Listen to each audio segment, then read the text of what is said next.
W. War Within Dev interview asking about the future of add-ons and delves. Ooh, that seems good. Yeah, let's probably give this a watch. Very good interview. Yeah, okay, I haven't seen it yet. She asked great questions. Perfect. Okay, so I asked senior WoW developers about end game in the new WoW expansion. Sweet.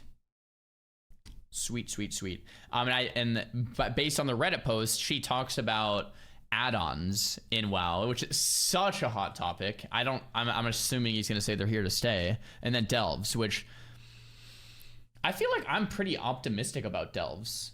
And maybe I'm falsely optimistic, but the reason I'm optimistic about delves is because I really enjoyed the Mage Tower, and I know a lot of you guys did too. Like the Mage Tower experience, in terms of a PvE experience, was probably one of my very top favorite PvE experiences ever. It was just so cool. The rewards were so unique and exciting. It was somewhat challenging, but still doable. And the fight itself was like intricate, but not too intricate. And the fact that you could solo it was awesome because you could just go in whenever you wanted. I don't know. Anyway, if delves are anything like Mage Tower, if they can capture a little bit of that essence, I think they're going to be great. If not, then maybe it won't be. But let's watch the video. Hello everyone, my name is Nagura, hey, Nagura. And today I have something special for you because I was able to sit down with production director Michael Bybee and senior game designer Sean McKen for an interview. I was able to ask them about high-end endgame content in the War Within and about delves specifically. Quick note, I was in London for the War Within Blizzard event, so the setup that I had was my setup was not optimal, so excuse the quality a little bit, but I hope you enjoyed the interview anyway, and let's get into it. Sweet. Hi, well, first of all, thank you so much for joining me on this interview. I wrote down like a million questions and I didn't submit any of them beforehand. So I was a little bit worried that you're just going to say like, I can't answer this question. I can't answer this question. So I was thinking before I go into my questions. Usually a lot of the times before you do an interview, the interviewee will require all of the questions to be submitted so they can kind of start thinking about their answers. And if something is a question they don't really want to get into, they'll say like, let's omit this question, right? So doing a blind interview like this can sometimes be a little scary, but I respect it, right? I respect it because it's like, all right, like now we can actually just talk authentically, like no pre-show to this thing. Let's go. I'm going to ask you if you have anything that you want to talk about a little bit more, like something specific that you maybe would be willing to share more information about, or something that you like a lot, something that you're looking forward to in the War Within when it comes to like endgame content. Yeah, I should probably go first. Or do you want to go first, Bybee? Yeah, go ahead, Sean. Sure. Well, so my name's Sean McCann. I'm the Delves guy. And so my answer might be kind of obvious, but it's warbands. No, I'm really excited for delves. There's a lot of cool things that we're doing for delves for level up and max level. Personally speaking, delves is kind of the content that I really want to play with my friends. I really like the thing with delves that I really love a lot is it is content for someone that maybe doesn't always have 20 to 30 minutes of uninterrupted time to play. And so, I've got 3 kids. And so sometimes that can be, I've got 2 hours, everyone's asleep, or I've got 5 minutes at max before I have to go AFK because, something bad happened behind me. And so yeah, it sounds being able right. to do delves solo or with my friends is a really big deal for me. My friend group is not terribly organized. And so I'm the only healer and there's 4 DPS. And so that kind of normally leaves us like in a lurch of what we can actually do sometimes. So WoW has a problem they need to solve, right? Their primary user base were born in the 90s. They're growing up. They're getting married. They're having kids, right? And that comes with consequences, right? You play the game fundamentally different when you have less time or when your time is more sporadic. And they're trying to shape World of Warcraft to adhere to that, which is it's not an easy task because the people that are no-lifing it are probably like, this sucks, right?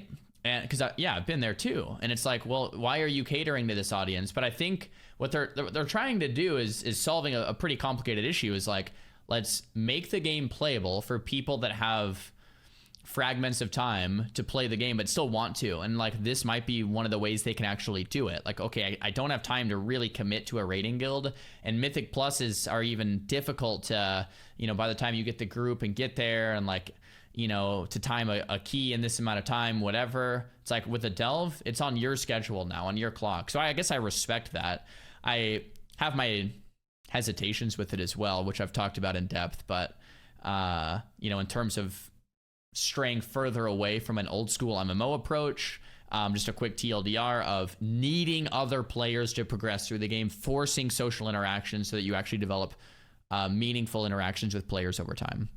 And so I'm just super jazzed because it means we can team whenever we want, whenever our schedules align. We could do something in delves, and actually have it be difficult too, like, you know, because we do like doing hard content in our friend group. I know that because I have to heal everybody through all of it, and so that's what I'm super jazzed about for coming to War Hopefully Within. It's hard enough, right? Yeah. I do have one question about delves in particular. So I was testing delves earlier today, which was really cool. I did play by myself, and it was cool that I was able to choose if I have a healer that helps me, or a DPS, or what's going on. And then I also thought it was interesting that you can choose the tiers of the difficulty, right? And then I was like, a question that I had, since the delves are also going to be part of the vault, the Great Vault as well, and I assume there's also going to be some sort of like item rewards of doing the delve itself, not just related to the vault. And I was wondering how far they're going to be scaling up those rewards. Are they going to be similar to like the max rewards that you can get from Mythic Plus, or is it going to be below that? So yeah, Mythic Plus at the highest tier for Mythics will always be like above delves. The plan with delves is we're going to have about, because you don't see it right now in alpha, but there's going to be 11 tiers in total for difficulty. Okay. Tiers 4 through 11 are going to unlock when the season begins. So we kind of give everyone some time to kind of get used to the mechanics, see what's going on before we hit you really hard on things. Right now the plan is that the highest delve reward will go up to Mythic 5. So it's pretty high up for someone like me who I don't necessarily get to like the old Mythic 20s and stuff like that. And the way that we're doing that is 1 through the Great Vault, and also 2 through our key system. And so when you get to max level, you'll have opportunities to go run delves that have extra rewards in it, and then you can use keys that you get from doing outdoor world content in order to unlock those. And so we'll be pacing those out. So we're never going to limit you to like, hey, you just can't do a delve. If your friend wants to do it, you're out of luck. But this is also a way we want to make sure that people are still, you know, doing stuff in the outdoor world. We want to make sure the outdoor world doesn't become barren, because now delves are here, so you can ignore all the hard work everyone else has done. And it also makes it feel like delves are part of the entire world as a whole, and not just kind of sequestered off to the side. The way I took it was delves were going to be a legitimate progression path. You can Mythic Plus, you can raid, you can PvP, or you can be a delver. And what I thought was going to be the case is once you got to a high enough level delve, like 13 or whatever, I guess he said it's 1 through 11, but I thought if you could get to a high enough level delve, or that hidden 13th delve, all right, like the end game delves, that you were going to get end game gear. It sounds like from his response that's not the case. And delves are more going to be an introductory way to get gear. If you're a more casual player, right, you get like Mythic Plus 5 gear. You can kind of get in and get some gear. But if you actually want to progress through the game, it's not really going to be a viable progression path. I'm not going to lie, that's a little disappointing, but still maybe a pro, because you have another way to get introduced to the game. But it won't have like the actual good gear. So yeah, I don't know, maybe it's fine. Hey, like I said earlier, maybe it forces you to get into the game, get some gear with delves, and if you want the best gear, you have to interact with other players. So yeah, maybe it's a fine like middle ground here. I don't know if that answered your question fully. Yeah, I think it does. I mean, it answers the question for, I think for me, like as a Mythic Raider, it basically means that if I don't want to do delves, if I'm not interested in that content, then I don't have to do it to get the rewards from the vault, because it doesn't scale up as much as like the Mythic Plus rewards would, or the Mythic rating rewards would. But what if I'm let's say a normal mode raider, a heroic raider, and I don't necessarily like doing delves? Would that person still feel that they have to do it to fill out their vault, or do you think the items that drop there are not necessarily needed? Like, can you just fill your vault with the normal mod rates and plus, and then just leave it there? Another really good question. Yeah, this has been an agonizing question that we've had for a while, because we learned our lesson with Torghast. If everyone liked Torghast, except for the fact that it went from a want to a need, right, for everyone to do it, right? And we want to make sure that for delves, for the people who are like, hey, I love raiding, you know, I love doing mythics. We want to make sure this is feel like a thing that you need to do to stay competitive. I think it would be a failure of the system if someone like couldn't go to a raid because like, you didn't do that Earthcrawl Mines tier 8, sorry, you're out today. Like, you gotta get that row of the vault so you can get everything. And so we want to really make sure that it's a fun thing to do if you're considered like a raid level player, but not a need to do. Yeah, and so that'll be a balance. We'll figure out where that lands, because we also want to make sure the rewards are great. It's going to be a very fine line to get that right. Right. But all of us are very focused on, like, we've been talking about that since like day one. Well, because if you make the rewards too good, it becomes necessary, like Torghast. You have to do it. If the rewards structure is set up in a way where you get the best stuff in the game, it's like, well, now everyone has to do it, and I don't want to do it. That's annoying, right? But if the rewards suck, then it's going to be a feature that it's not incentivized enough to actually participate in. So why would you do something if you're not being rewarded? So it is a very fine line. It's like, we can't incentivize it too much, and we don't want to, you know, not make people excited to even try the new feature. So the middle ground they landed on is that Mythic 5 heroic level gear acquisition from Delves. We'll see how that pans out. I think for me, what I was excited about with Delves is, I guess I keep relating it to Mage Tower. Like, if they could land that difficulty of Mage Tower, where it's not easy. Like, I wonder what percentage of players cleared Mage Tower when it was originally out. Like, it wasn't easy, right, chat? It wasn't, like, impossible by any means, but it wasn't easy. I guess it depends on what class you did it on, too. But it was fun and somewhat difficult, and, like, that's exciting. But the more I think about it, the more maybe if it gave mythic level gear, top Mythic Plus gear, or top mythic rating gear, that does undermine a lot of the game. If you make the gear equivalent, then it's all of a sudden, well, I'm just going to stop rating then, and that's not good, right? Oh, I'm going to stop Mythic Plusing then. Well, that's not good either. So maybe they hit it on the head with the Mythic 5 or heroic level gear, you know? Maybe. Delves is like, what are the rewards going to be, and how do we make sure it feels good for solo players and doesn't feel like a requirement of now I have to do even more things, that it, on top of everything that just I like doing. I like raiding, and I don't, you know, we don't want to force you out of that. Mm-hmm. All right, so another question I guess that some people had is specifically they wanted to have more solo content, which Delves could be solo content for those players as well. But I think people were also asking for something like the Mage Tower to be back. Would Delves be considered to be similar to a Mage Tower, or is a Mage Tower like Another higher great in difficulty question. in comparison? Where would you put like those two? Very good question. So we do have a special thing in Delves, and I think I could talk about it, so I'll say it anyway. We'll see what happens if Ian goes, does the Ian face. Maybe that could be the thumbnail. So right now the plan is for the 11 tiers that at tier 8, we stop giving different rewards, kind of like in Mythic of like, hey, at a certain point, we're not going to give you higher rewards. So tiers 9, 10, or 11 are meant to be hard mode. Like, this is a thing that you do because I really want something hard to hit me. We won't be able to get on the exact fine-tuned balancing of Mage Tower, but we do have the concept of the 13th delve. And that is a thing that you can, we're still figuring out the exact way to unlock it, but it is essentially for the player that finishes the season, and then said, well, I still want something hard, like super hard to overcome. I've beaten tier 11. The 13th delve is essentially our one room boss fight, where we're going to hit you as hard as humanly possible on here. And so the plan is to get up towards that Mage Tower difficulty. It won't be a thing that it's exactly Mage Tower, because it's not going to be based on like every single spec that we have. I can say we tested it last week and no one beat it. And so we were like, cool, we're on the right track. Like, it's kicking our butts. We actually have to play smarter on this. And so, yeah, it's going to be a continual thing, but that is kind of our mage tower equivalent on delves, and tier 11 is gonna be pretty tough too. But that's the plan right now. So that 13th delve is what I'm excited for. I'm still optimistic for that. That's like the mage tower equivalent. That's exciting.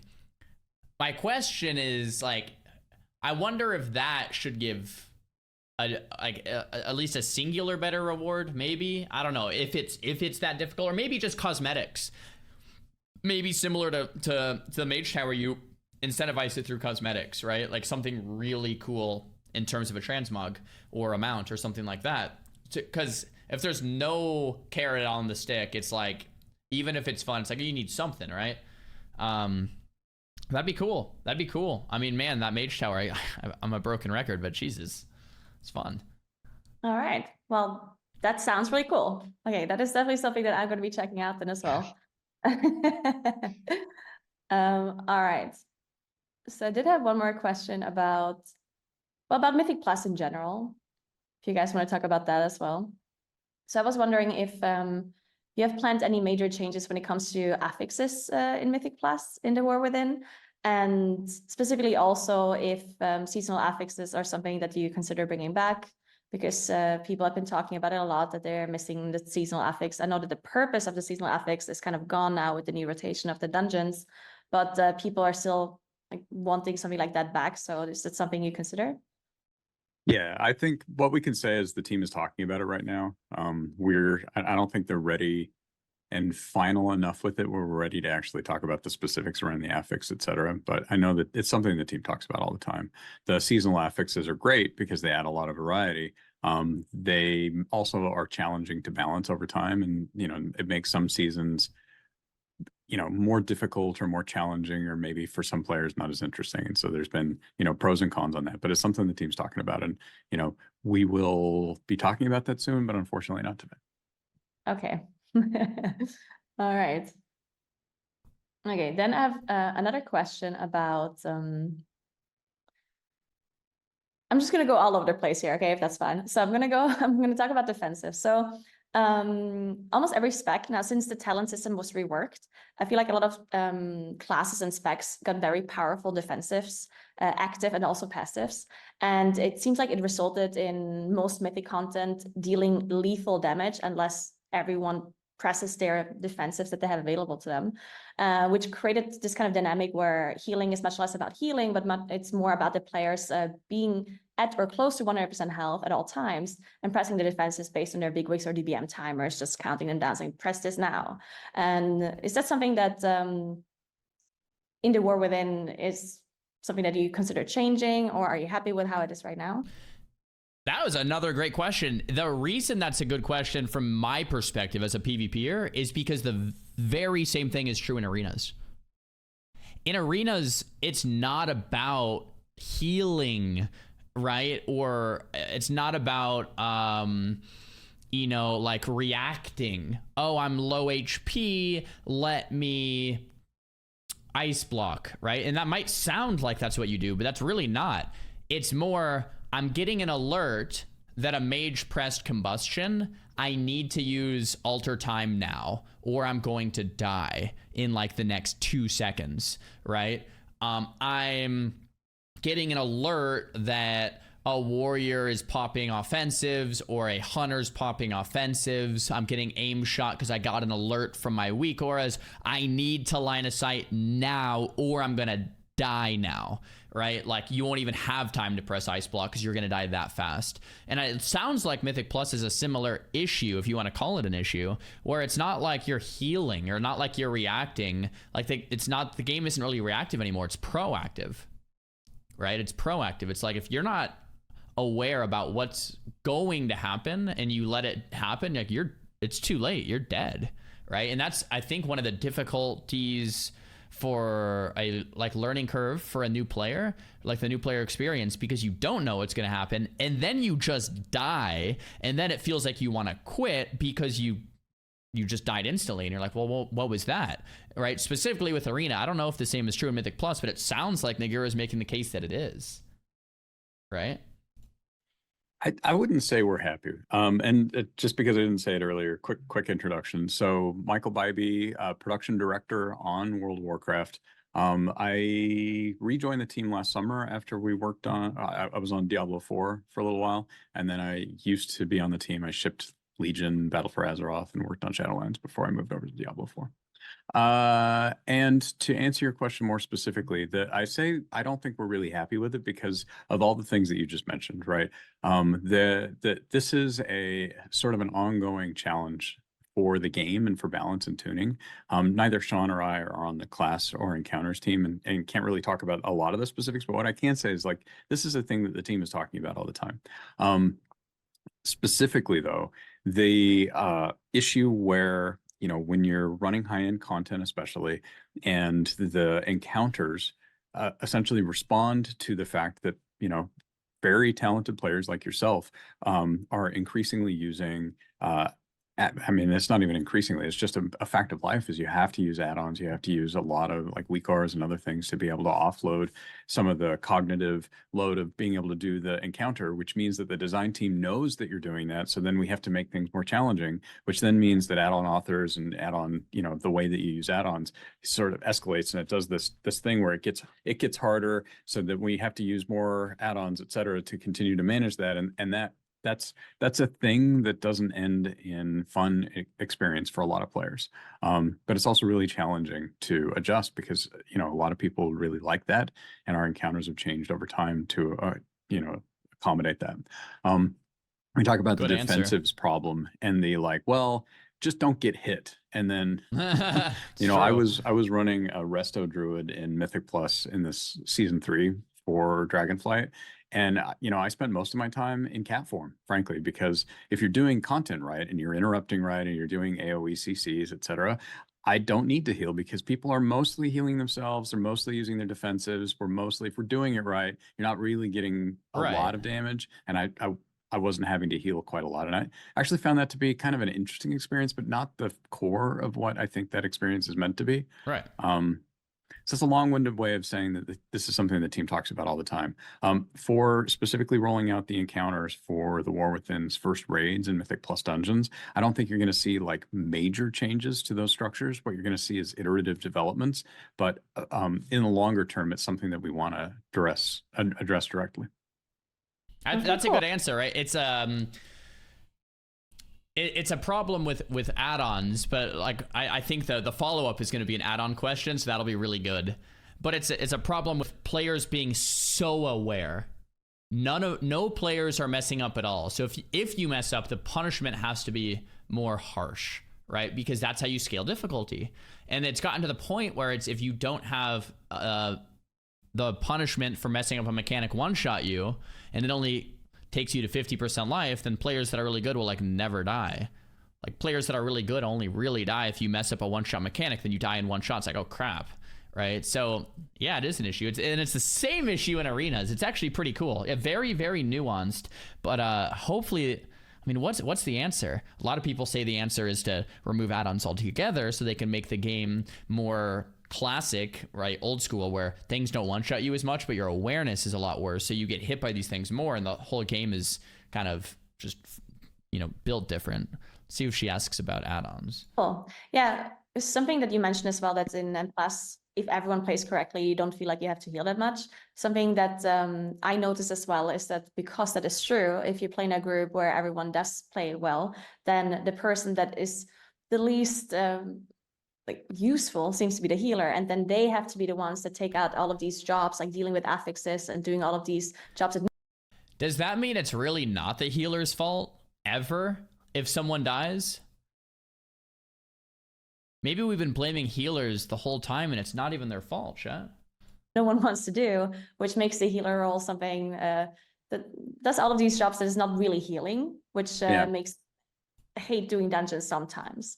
And that is something that I thought was an issue specifically for the healer role, which, you know, not everyone is a fan of. Some people love it though. Some people love to do all these other jobs. Honestly, that's the hard thing with balancing that is for some folks, that is it's so much more interesting than just keeping health bars up, Yeah. trying to contribute to damage, trying to take care of affixes that are popping up in various places, just all sorts of things. I think one of the ways that we're addressing it in the design of the classes is just giving healing classes more options. Some options where you're actually doing more damage as a healer, some options where you've got a little bit more utility. Definitely something they would want to improve. I think that's a fair answer. Look at the pause frame. The utility aspect of classes is like some of the most fun I've had. Like that's why I really like RBGs. It's not about doing damage all the time in rated battlegrounds, or at least it used to be less this way. Is like spinning a node and then dying on the right res timer so you can res and spin the node again, and then dying again is like very strategic. Doesn't mean you're necessarily just doing damage, or like capturing a flag is a really obvious example of that. Like having these different roles and things that you're trying to strive for besides just throughput is actually really fun. An example for a mage in arena would be decursing a hex on your healer, right? You're getting bursted down, healer gets hexed, you instantly dispel the hex and your healer tops you off. It's like something like that is cool, and it's not just related to damage. So yeah, utility can be really, really fun if done correctly, right? All right, cool. Then I have a question about like player power regarding to items. I'm not sure if you can answer this question, but I think the power of the item upgrade system introduced in the middle of the last expansion basically means that the power that players gain has moved almost entirely to the very start of a patch, rather than it being like very progressive throughout the patch. And that created this kind of a weird dynamic where a guild that kills the last boss of the Mythic Raid 2 or 3 months into a patch has the same item level as a guild that kills it within like a couple of weeks, like the World First Guilds, for example. And I'm not sure, like, is that something you want to move forward with? Are you happy with that? Because it results in like last bosses having to be nerfed a bunch because it might not be killable for those guilds. And on one hand, it's nice to be able to get the gear so quickly. A lot of people really love the upgrade system, myself included. But yeah, how do you want to address this kind of issue with not being able to have a gear progression or character progression after a couple of weeks? Yeah, I think there's a couple things there. One, to just kind of get it out of the gate, for 10.2 in Amir Dursil, there was, a little bit of an experience at the beginning of that patch where I think gear progression was even faster for a whole bunch of reasons related to the Renown and the Dream Wardens that made it not work out exactly as we had planned, let's just say. But so the goal wouldn't be to do that in the future. But the thing that you're specifically talking about is like gear progression. The way it works right now is it's a little bit of a curve that flattens out over time. And so the end of the curve where it's really, you're not getting as much of an iterative improvement over your item level. You get a lot of rapid development early on, and then it slows over time, for especially for folks that are pushing the hardest content. That is less interesting. There's pros and cons, though, because the other side of it is that it opens up a lot of accessibility for a broader swath of players to be able to engage in that content than ever have before. And so what we want to do is be able to keep that accessibility while still making it feel like, continuing to invest in Mythic rating, et cetera, is meaningful, which it doesn't always feel like right now. All right. Yeah, that sounds good. Okay, interesting.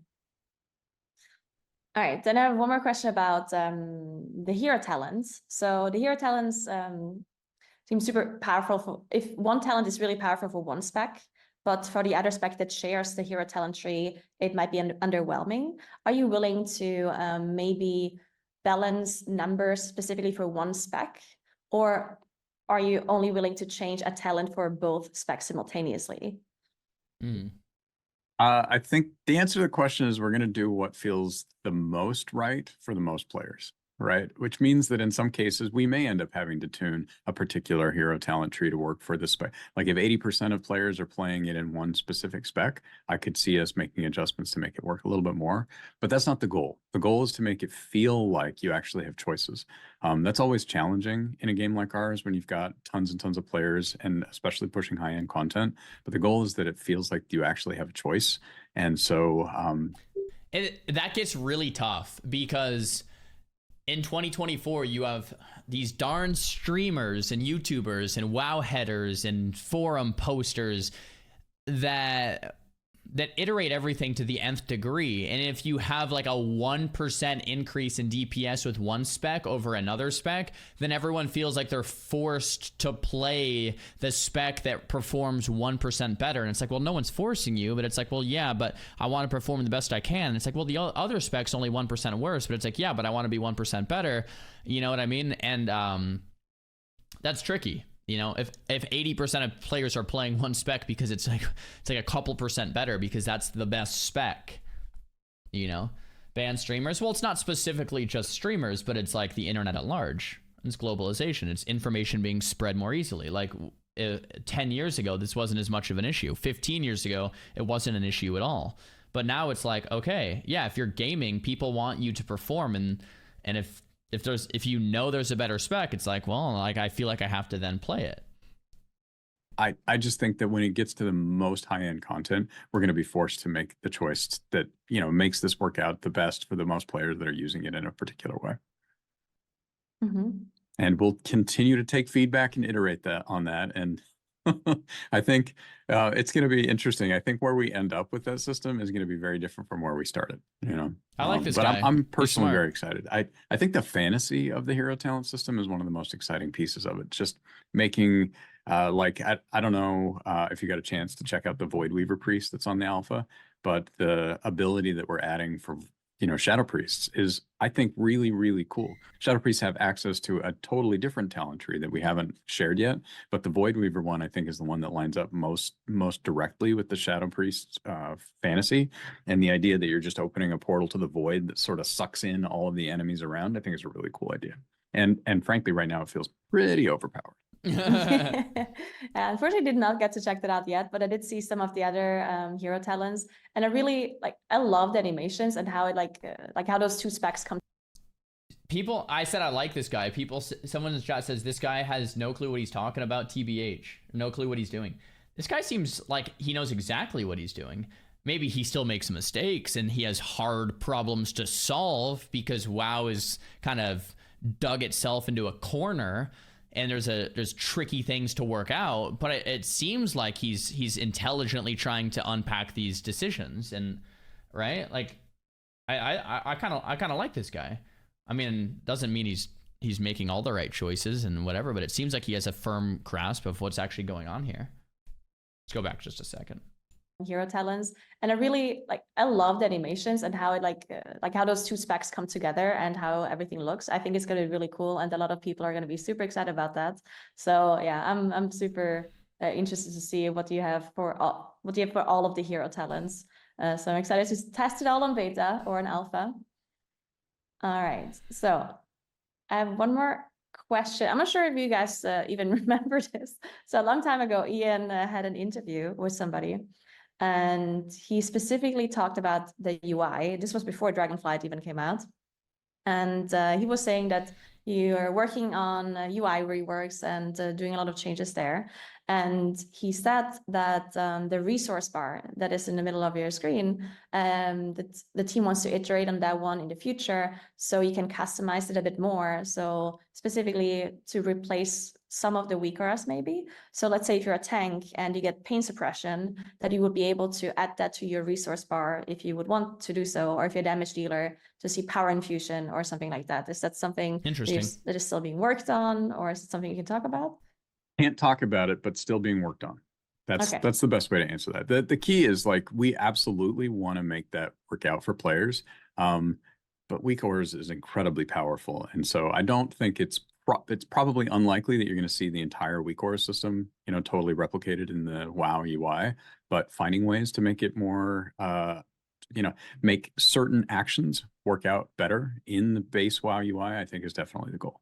No specific things around that right now. And frankly, it might be a while before we're ready to talk about that.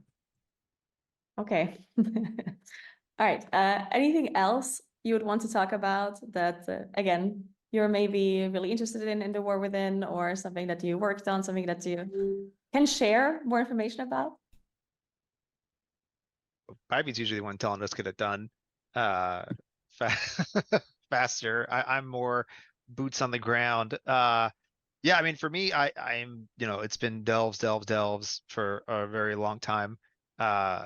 You I think, we've been doing a lot of work trying to figure out how to make Bran feel like a cool companion and not just another, when you get a guardian in a quest that's kind of just following you around like that. This is exactly how they follow you in quest, just like that, right? And so we want to see how to give him character. We tested a lot of stuff out with follower dungeons, and we're working closely with the team that's been working on those. It's like, hey, how do we punch it up a bit? The benefit that we have with delves there is that they're not meant to be as like hardcore. Like we can have we can have extra action buttons. Like if you go with toys, we can say, hey, you're immune to damage for a minute in the delve, which we wouldn't necessarily do in a dungeon.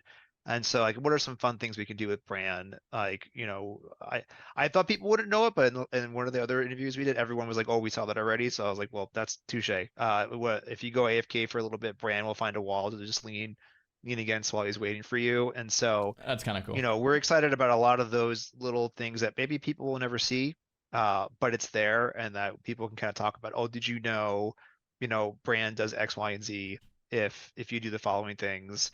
Trying to do fun things. We do have I personally love Easter eggs in games. It makes it feel, it's like a little love note from the devs. Like if you've played Bethesda games like Fallout or Oblivion or Skyrim, you see those kinds of things in the world all the time, and it makes the world feel special and alive in a unique way.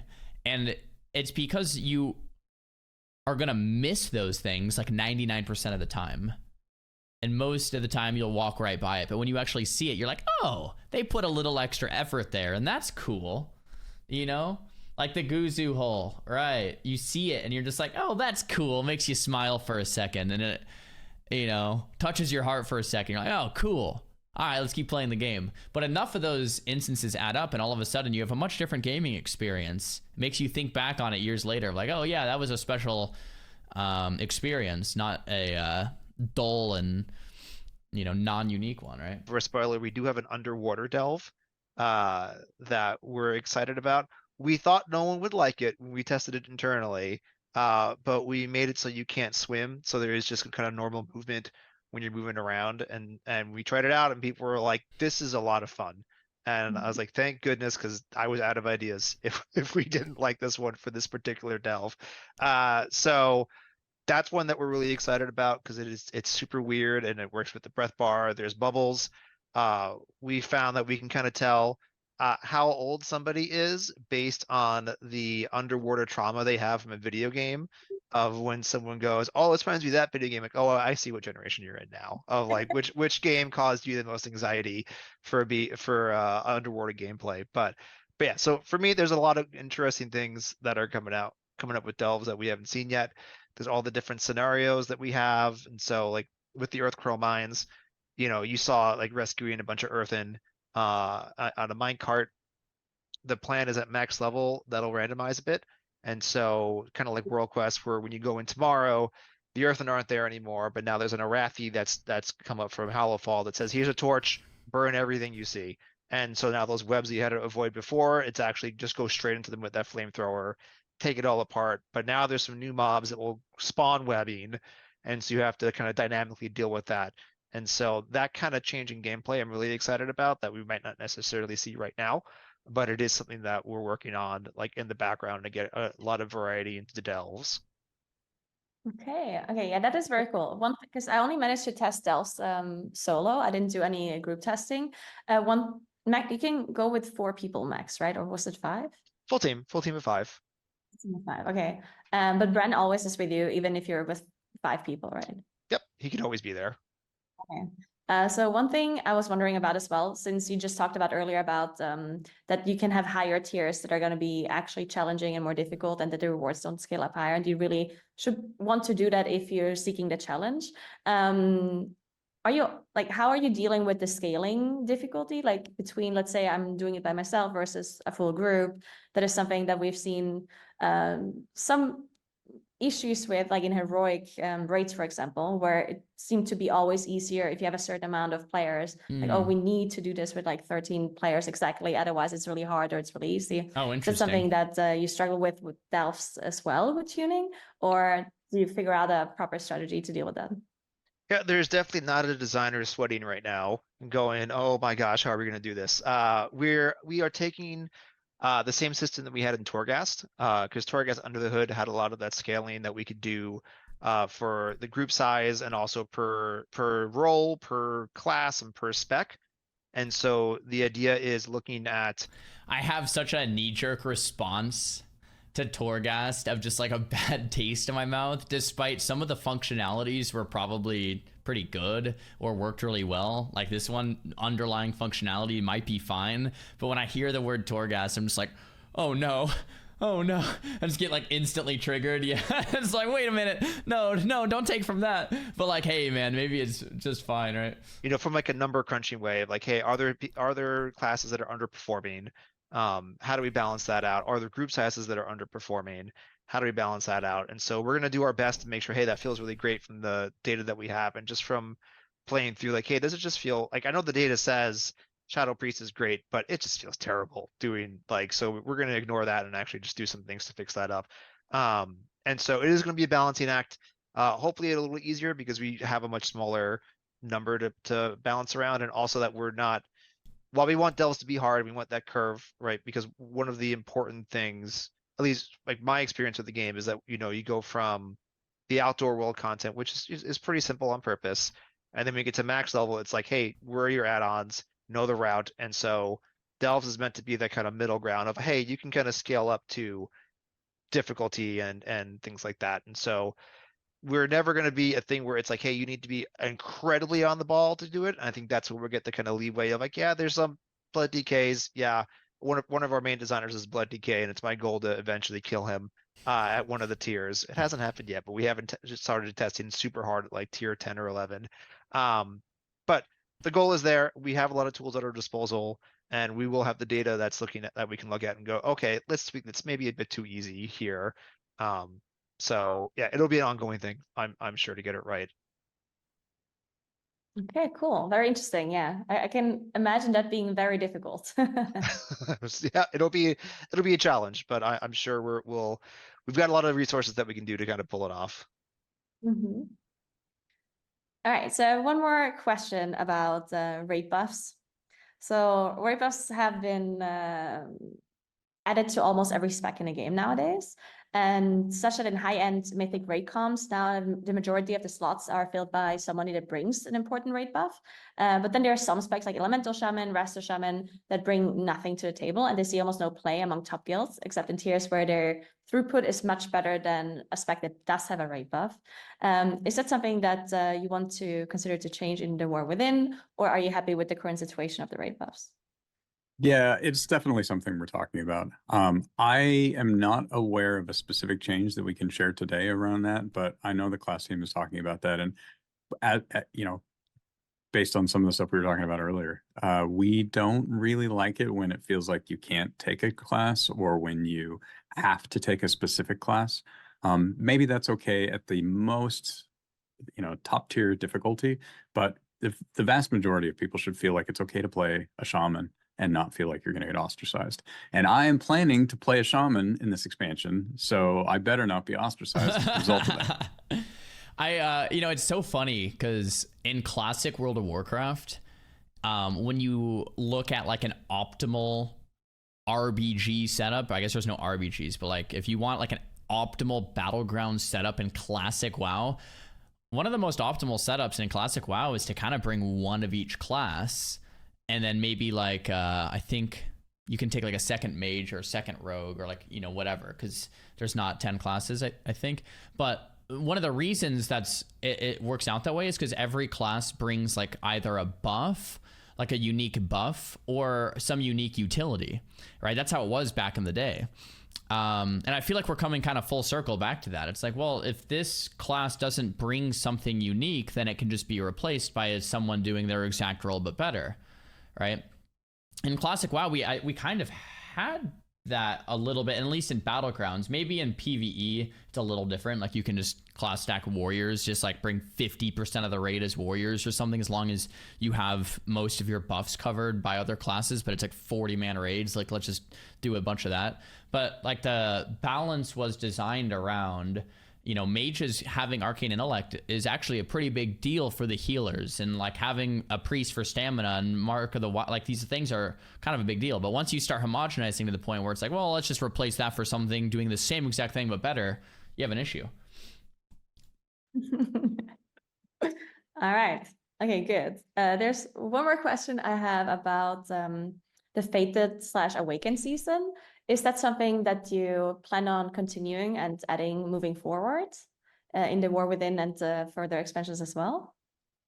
We like it, but I don't know that we're ready to commit to always doing that with every expansion. You know, there's pros and cons. On the one hand, it's great to be able to refresh the existing experience and make it interesting and give you an opportunity to play through it for more rewards. On the other hand, you know, it is playing through content that you've played through before. And so we're watching the feedback that we're getting right now before the Fated or the Awakened season has started. We'll listen to how players are responding to it. And then based on how the timing works out between the War Within and Midnight, we'll have a conversation about whether or not that still makes sense. So not ready to commit to that entirely. Okay, cool. Okay, one more fun question at the end. Are you going to be turning on the Arachnophobia filter and going to turn all of the Nerubians into crabs, or are you going to let them be spiders? I actually have a very personal answer to this one. So I love that we have the Arachnophobia filter. I'm excited about that, and it is going to be available from pre-patch as soon as the pre-patch launches. However, I am a huge fan of spiders. This is like, no, really, it's something that folks on the team, Sean's nodding his head. Anybody who's worked with me for years, I actually, you can't see it, but up on my shelf next to my desk here, I have a display case with vials of spiders on display, including like black widows and some other things. I'm a big fan of spiders. I think spiders are super cool. I read books about spider biology. I'm super excited to go to, you know, Azj-Kahet and the Nerubians and have a whole raid associated with a race of spider-like creatures. Like, I think it's super cool and it's super fun, and I'm very jazzed about it. So I personally will not be turning on that filter.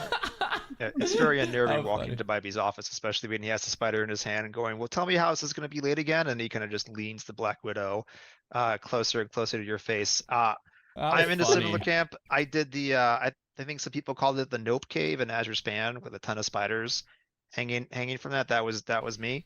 And so I'll be playing with the Arachnophobia filter off, so see what'll scare me. All right, very cool. All right, that was it for my questions. Unless you guys want to share anything more, then I'm of course happy to listen. I think the only other thing I want to say is, you know, one of the things that I find really interesting about this team is, you know, the team has been around for a while, but we've also changed a lot. And so I mentioned that I just returned last summer, and that this team is pushing the boundaries of what this game can do. Plunderstorm was an example. The Mists of Pandaria remix is another example. I think you're going to see more and more of that stuff coming from all aspects of the team. You know, you see Season of Discovery is a great example of that in the classic space. I'm just so impressed by the amount of passion this team has, and I think that the WoW team is doing more than ever before to like give players awesome experiences always. And so I'm just really excited about that, excited to play it, and excited to share that with folks. And you asked great questions, so this was fantastic. Thanks today. Yeah, thanks. Thank you so much. Thank you very much. Very good interview. A lot of great questions, a lot of great answers. I come from it from a very different angle, all right, as someone who's done mainly PvP. But funny enough, a lot of this stuff you can make similar cases for, like the problem with add-ons, the problem with burst, the problem with defensives, really are problems in PvP too, just as much or more so in some of these cases. So I'm glad we watched that as well. Sick. All right, guys.